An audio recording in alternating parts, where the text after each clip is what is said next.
You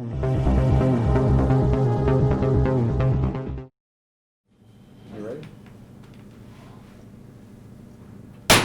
At this time, I'll call the August 20th, 2020 meeting to order for the Dixon County Commission. Would you please stand and join in the flag salute? I pledge allegiance to the flag of the United States of America and to the republic for which it stands, one nation, under God, indivisible, with liberty and justice for all. On our agenda, we have three additions. One is resolution number 4 for the CRF funding. The second one is from the Sheriff's Department regarding retirement of a service dog. The third is a letter of support on Sparks funding on behalf of Twin Valley. I'd move that we approve the agenda with the amendments. I'll second it. We have the motion and the second. Is there any further discussion or questions? All in favor say aye. Aye. Opposed? Motion carries. The consent agenda includes the minutes of the August 13th meeting, also the minutes of the August 14th canvass, payroll of $406,946.88, wire payments, which is the credit cards, of $37,825.07, and utilities of $8,814.93. I move to approve the consent agenda. We have the motion for approval of the consent agenda. Is there a second? Second. And the second, any discussion? All in favor say aye. Aye. Opposed, motion carries. Craig, we'll start with you with commission comments. Yeah, we've talked a little bit in the work session about some issues with townships. I had about 3 calls in the last week. Reinhardt, Noble, 2 of them from Noble stuff, so that's been handling those. That's all I have. Okay. Ron. I spent some time yesterday with the Juvenile Detention Center and its commissioners. The operation's going well up there. They've made some adjustments, though, to the operation to include commingled youth in the facility. They've also made some adjustments on medical treatment and staff they're going to have. And we're operating a little bit on a tight budget right now, but things are going relatively well. Okay. Earlier this morning, we had Dr. Brian Holmes in and also John Holgren. They gave us an update, and it also was our official Board of Health meeting. And a lot of it had to do with some of the openings as far as schools are concerned, some of the steps that are being taken within the county. Also, Chancey Smith had stopped by and informed us of some of the activities regarding COVID-19 in other counties, and some of them are putting more strict guidelines in place. We also had Tim Hamilton in. He is our planning and zoning administrator. He gave us an update. I thought it was of interest because I always like to hear some good news in there, and one of the things that he had mentioned is that there are 17 permits for new homes in Dickinson County for 2020, and this was an increase almost double from what it was last year at the same time. And so whether it's people taking advantage of the low interest rates, or it's just, you know, if it's a new home, usually it's a planned event. And so it's something people have worked for a long time. So anyway, it was encouraging to hear that particular news.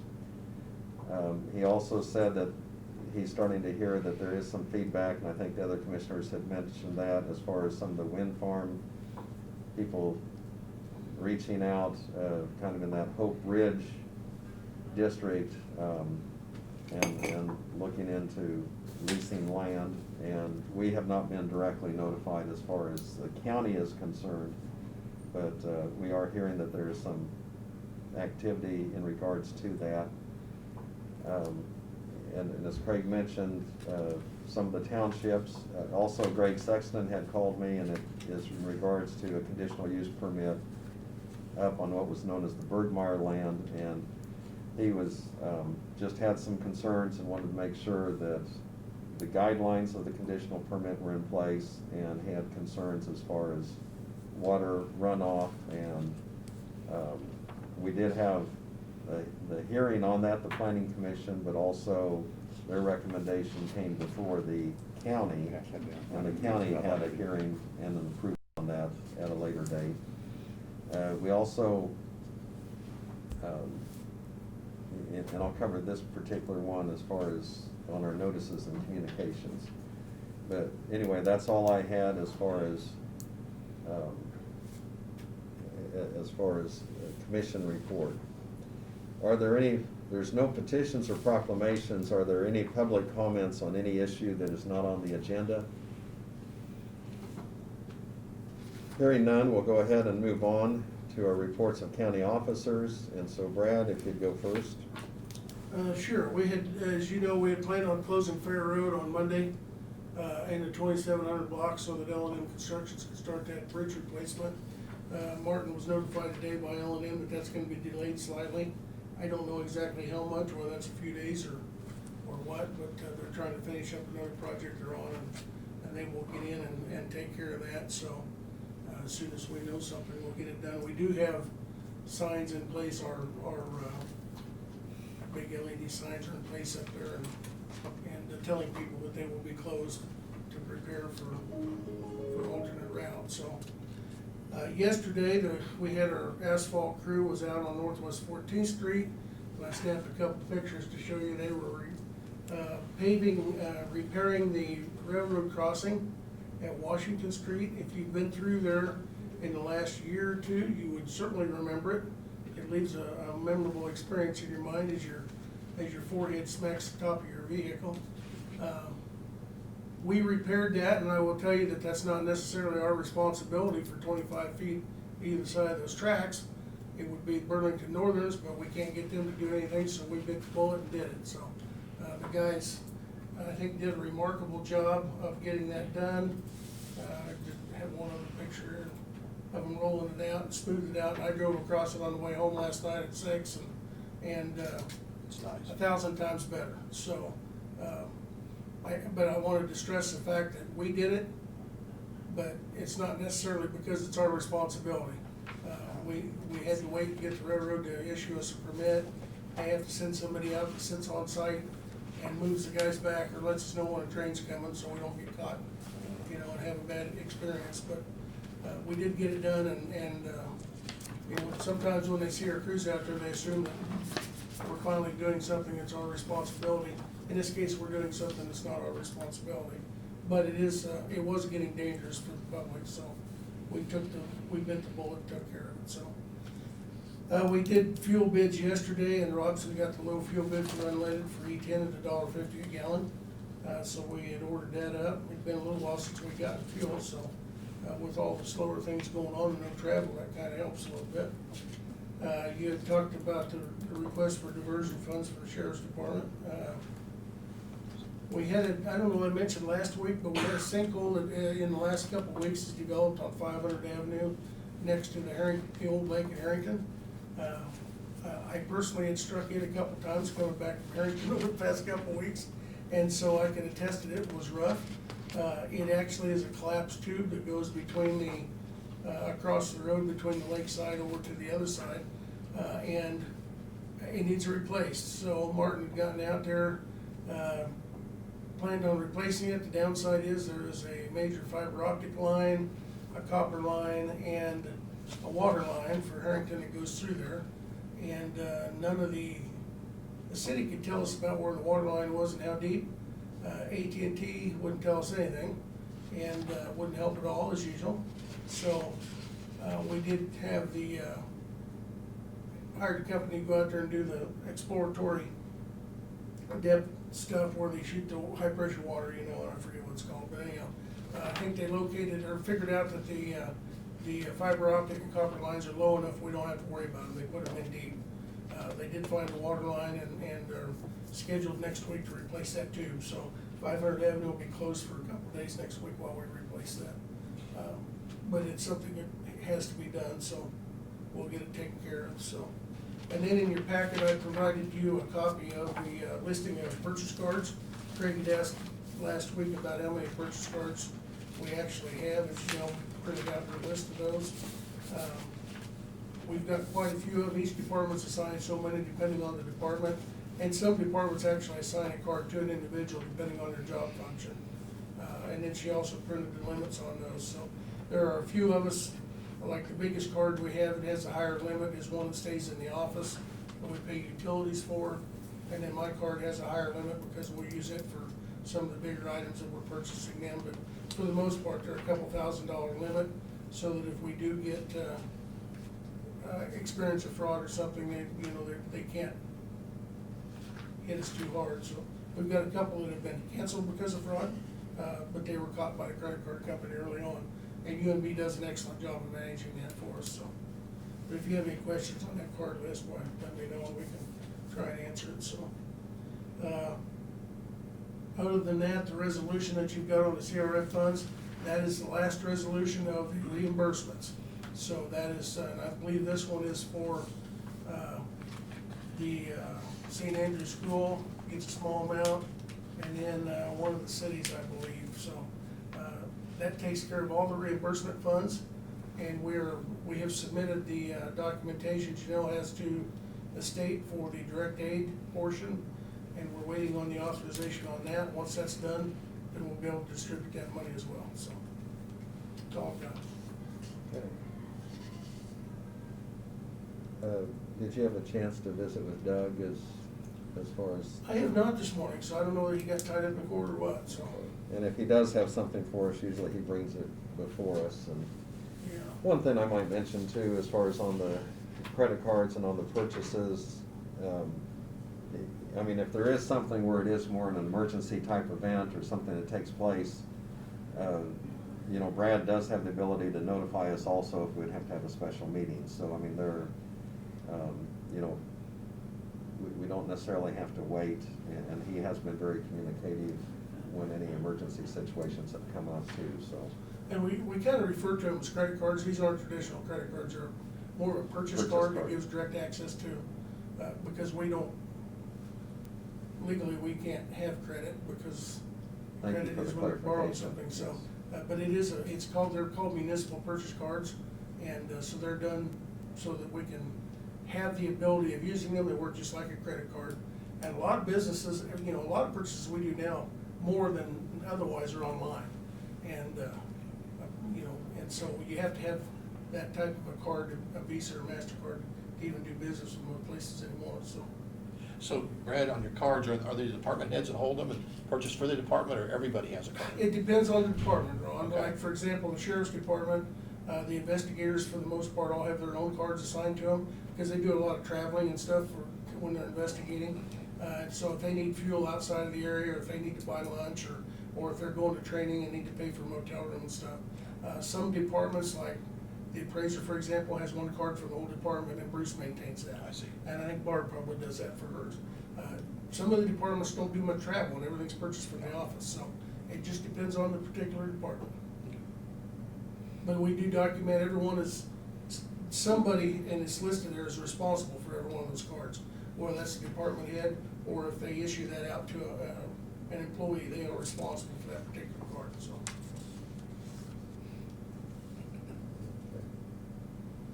And we do look at every purchase too. I go through them every month.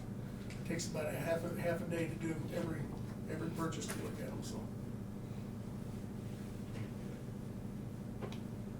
I'll notice in communications, we just had a few things.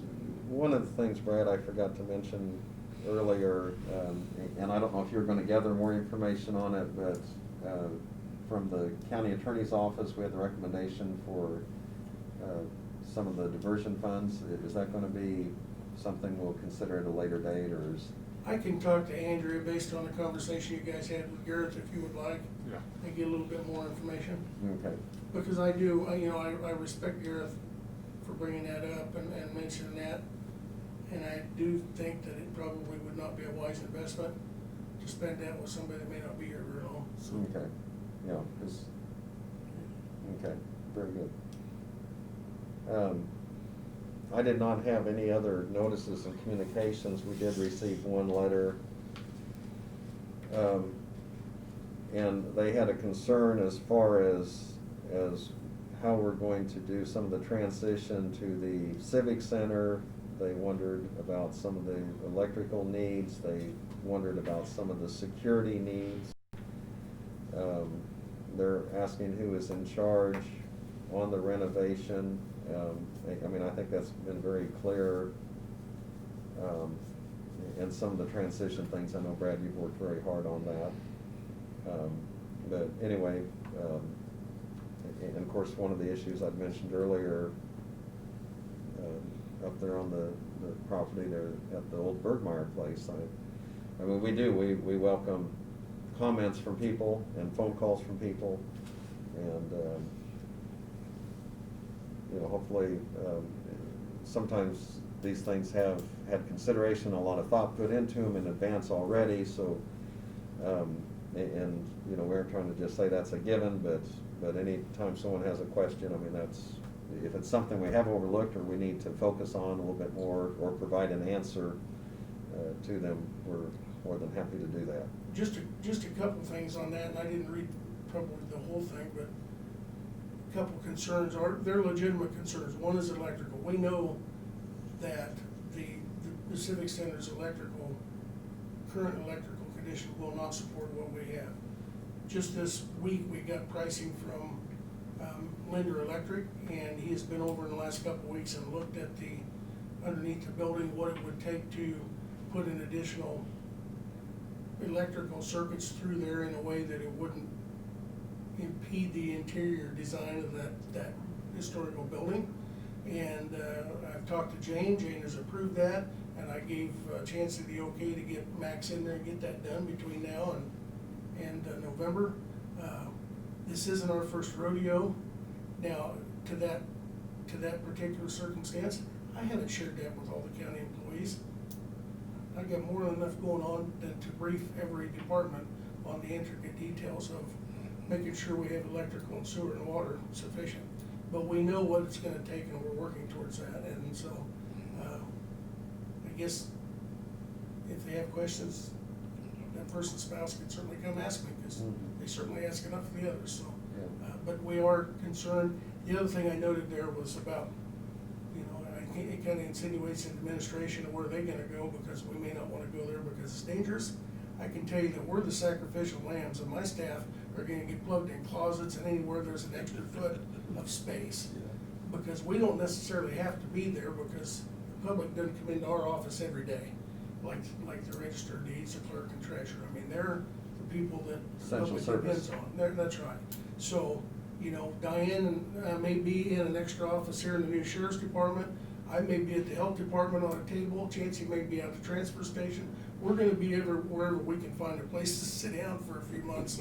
And that's not gonna come as a luxury to us by any means. That's gonna be inconvenient, but, And when I say essential service too, I mean, I recognize what I'm referring to there is as far as the public, as you clarified, Yes, the public yeah. coming in and having the one-on-one, and conducting business where, you don't have that activity where a lot of times it's a phone call or someone setting up an Correct. appointment. so, And during some of the things we've had with COVID here recently, in the county and the way everybody conducts business, and there's been so much more done online and things like that, you know, a lot of those activities, you know, that still is gonna be a good way to conduct business when possible. The other thing, and you know, sometimes analogies make more sense on some things than others, but I'll just use the example of when there's road construction and the guy's holding up the sign and it's only one lane, or you're waiting for a light to change on a highway where you're used to going a certain speed. You just understand that when things are in repair or being surfaced and things taking place, you know, it's not as efficient, but it's temporary until you get to the point where things are gonna be up to full speed. And I realize it's gonna be an inconvenience for the public to a certain degree. It's going to be an inconvenience for the employees, and it's just something where, you know, it's temporary, but, you know, the main goal is once we have the courthouse renovated and the new building in place and going up to full speed, I mean, it's gonna be better for everyone. But it will be an inconvenience. We'll make it work. We may have thought about it, may not have thought about everything. We're trying to, but we will make it work, so. I know a couple of times I've mentioned to Brad and say, what about this? And he's already had it covered and staff has already had it covered and, you know, they've done a lot of thought, and have a lot of experience to utilize when they're making some of these decisions. Okay, any other notices and communications? We're gonna go ahead. We had 3 additions to the agenda. First one was resolution number 4. And it's resolution 082020. And it has to do with the CRF funding. And as Brad mentioned in his report, we have received and they've been approved as far as meeting the guidelines from St. Andrew's School for things like face masks, soap dispenser, hand sanitizer, plexiglass thermometers, and then also we have received similar type requests which meet the guidelines from the city of Chapman, and they have to do with disinfection supplies and products. And so we have that for our approval. So I'll entertain a motion for resolution 082020. I'll second it. I'll make the motion. Motion, okay, is there a second? I'll second it. Any discussion or questions? All in favor say aye. Aye. Opposed? Motion carries, and this needs our signature.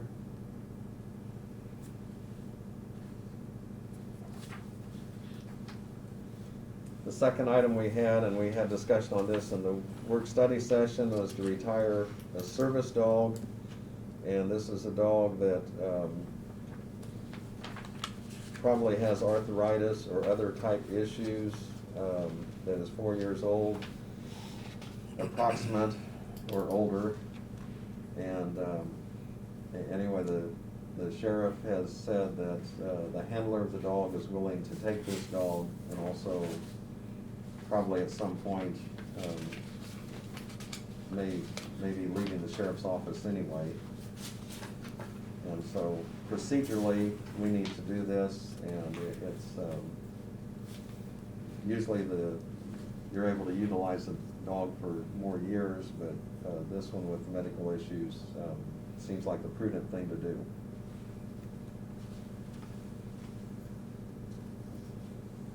So your action would be to retire the service dog and transfer ownership to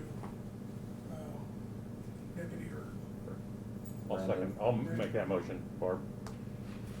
Okay. I'll second it. We have the motion and the second. Any other discussion or questions? And this is like Brett's, this is a procedural type thing, so that way you do have the ownership is clearly identified and. Okay, all in favor of the motion and second, say aye. Aye. Opposed, motion carries. The next item we have, and the last item before adjournment, is the letter of support. This is for Sparks funding application, which is to the state of Kansas, is the one who administers this, but we have Twin Valley Communications is making application for the Sparks Fund. And it's they do service parts of Dickinson County, but also have identified some areas where some service is needed as far as, and they have a network design in place with 5G coverage for that to enhance things in north of Dickinson County and a few other areas of Dickinson County. Are there any questions or comments? Because we do have representation here from. No, I think he answered all the questions in our work session. Okay. I'll make the motion to approve it. I'll second it. We have the motion and second for approval. Any other discussion? All in favor say aye. Aye. Opposed? Motion carries. I would like to, before we go on, I put Barb off, keep her in suspense. I was gonna bring it up in Commissioner's comments.